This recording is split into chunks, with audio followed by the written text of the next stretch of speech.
Hello, my name is Jules Jasmine, President of the Central Alta Tourism Society.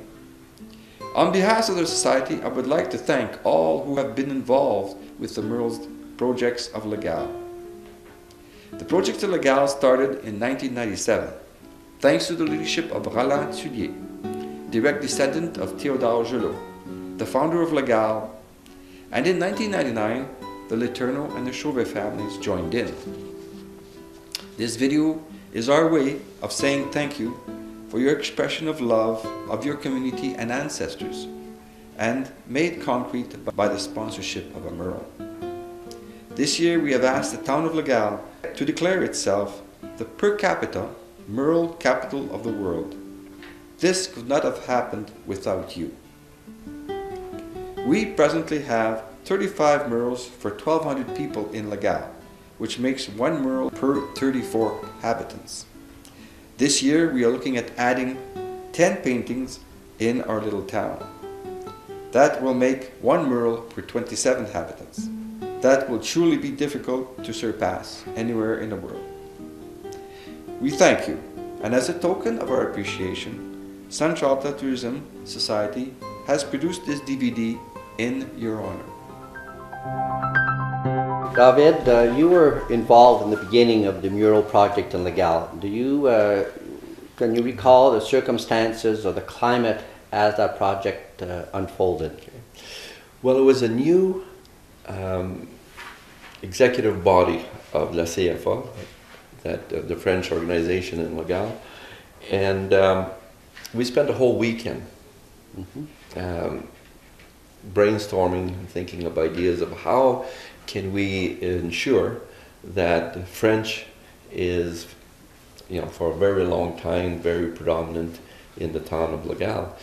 And one of the ideas that came forth was the mural project. And then we had Martin Blanchette go down to Chemainus and come back with the reports. And then we realized, yeah, it's possible. I think we can do it.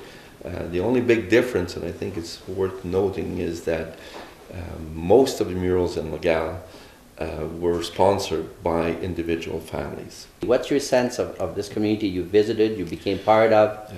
Yeah. Well, when I moved into the community, and that would go back 17 or 18 years ago,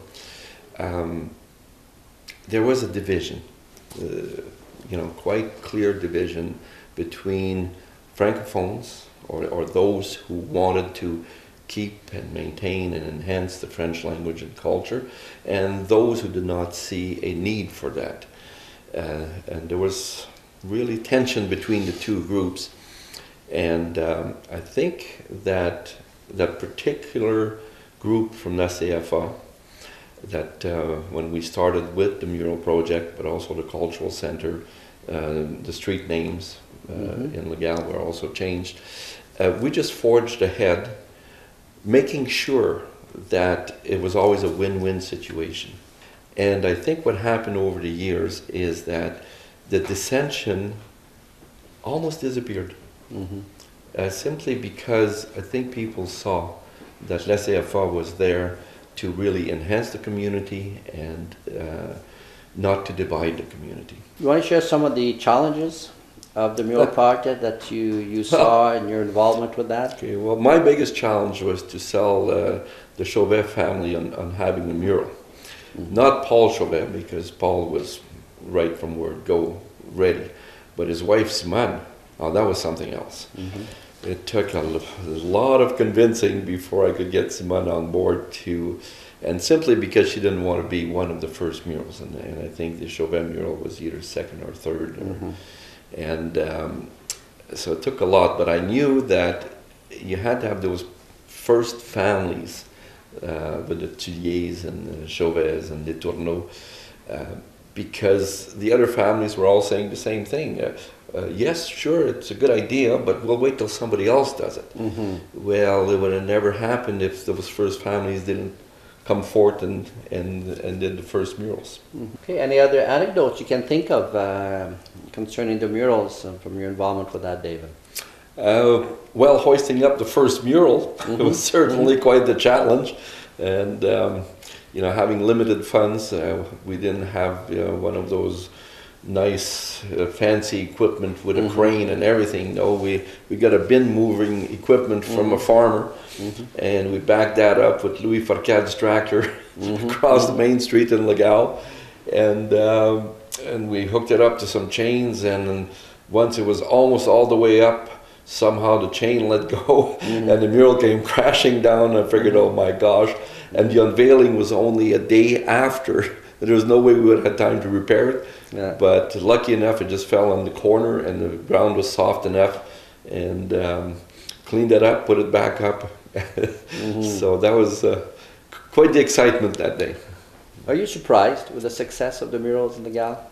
Yes, I am. I must say, I guess over the years as it built, then the surprise element left. But having been one of the people around the table when we decided to start that project, I had never believed it would take that much scope, and there'd be so many people coming to visit the murals. It's in the thousands and thousands, and just growing. There's 35 murals now in the Gal. There's talk of another 10. Do you think it's possible? Back then I would have said no, impossible. Now, knowing the drive that's behind the mural project, I think it is possible. My biggest concern would have been, is there enough walls in Legal? Now I know there certainly is, because at first, I remember when we first talked about the project, I walked through town. I literally walked through the streets and came back to the committee, and I said, I've spotted only 12 walls that could have a mural. We want to do 20. I don't know where we're going to put the other 8. Well, now we know it can be done. Well, thank you very much, Dave, and thanks for all your time, and you're a big part of making it happen. My pleasure.